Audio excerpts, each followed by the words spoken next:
Volkswagen. 120, my passenger shouted, jumping up and down.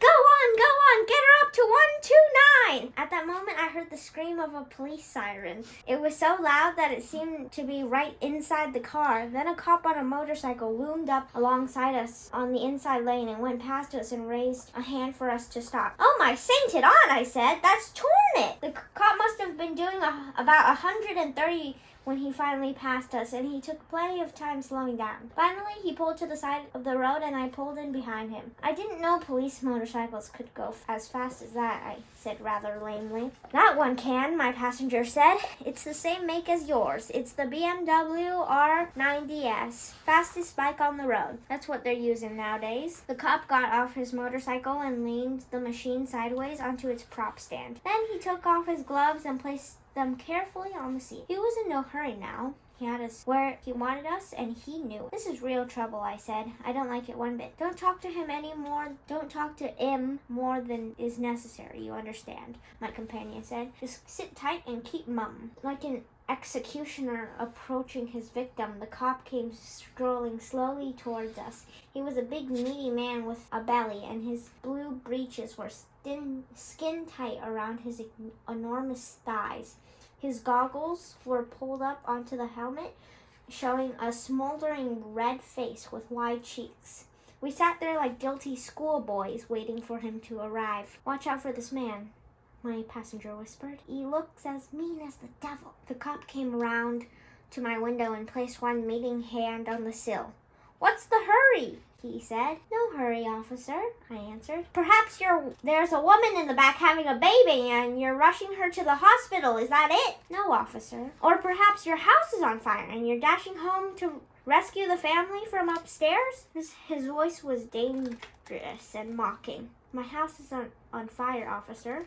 In that case, you got yourself into a nasty mess, haven't you? Do you know what the speed limit is in this country? 70, I said. And do you mind telling me exactly what speed you were just doing now? I shrugged and didn't say anything. When he spoke next, he raised his voice so loud that I jumped. 120 miles per hour, he barked. That's 50 miles over the limit.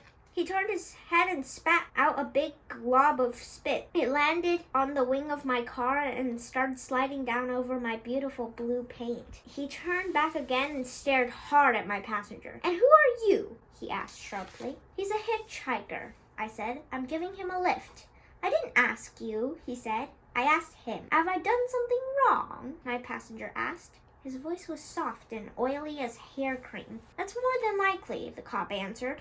Anyway, you're a witness. I'll deal with you in a minute. Driver's license, he snapped, holding out his hand. I gave him my driver's license. He unbuttoned the left-hand breast pocket of his tunic and brought out the dreaded book of tickets. Carefully, he copied the name and address from my license. Then he gave it back to me. He strolled around to the front of the car and read the number from the license plate and wrote that down as well. He filled in the date, the time, and the details of my offense. Then he tore out the top copy of the ticket, but before handing it to me, he checked that all the information had come clearly on his own carbon copy. Finally, he replaced the book in his breast pocket and fastened the button. Now you, he said to my passenger, and he walked around to the other side of the car. From the other breast pocket, he produced a small black notebook. Name, he snapped. Michael Fish, my passenger said. Address, 14 Winster Lane, Luton. Show me something to prove that this is your real name and address, the policeman said. My passenger fished into his own pockets and came out with a driver's license of his own. The policeman checked the name and address and handed it back to him. What's your job? He asked sharply. I'm an odd carrier. A what? An odd carrier. Spell it. Hodca. That'll do. What's a hod carrier, may I ask? An odd carrier, officer, is a person who carries the cement up the ladder to the bricklayer, and the odd is what he carries it in. It's got a long handle, and on the top you got bits of wood that sits in an angle. All right. Who's your employer? I don't have one. I'm unemployed. The cop wrote all this down in the black notebook. Then he returned the book to its pocket and did up the button. When I get back to the station, I'm gonna do a little checking up on you, he said to my passenger. Me? What have I done wrong? The rat-faced man asked. I don't like your face, that's all. We might just have a picture of it somewhere in our files. He strolled round the car and returned to my window. I suppose you know you're in serious trouble, he said to me. Yes, officer. You won't be driving this fancy car of yours for a very long time, not after we've finished with you. You won't be driving any car after that, again, several years. It's a good thing, too. I hope they lock you up for a spell in the bargain. You mean prison? I asked, alarmed. Absolutely, he said, smacking his lip. In the clink, behind the bars, along with all the criminals who break the law, and a hefty fine, and into the bargain. Nobody will be more pleased about that than me. I'll see you in court, both of you. You'll be getting a summons to appear. He turned away and walked over to his motorcycle. He flipped the prop stand into position with his foot and swung his leg over the saddle. Then he kicked the starter and roared off out of sight. Phew! I gasped. That's done it. We were caught, my passenger said. We were caught good and proper. I was caught, you mean? That's right. What are you going to do now, Governor? I'm going straight up to London, I said. I started the car and drove on.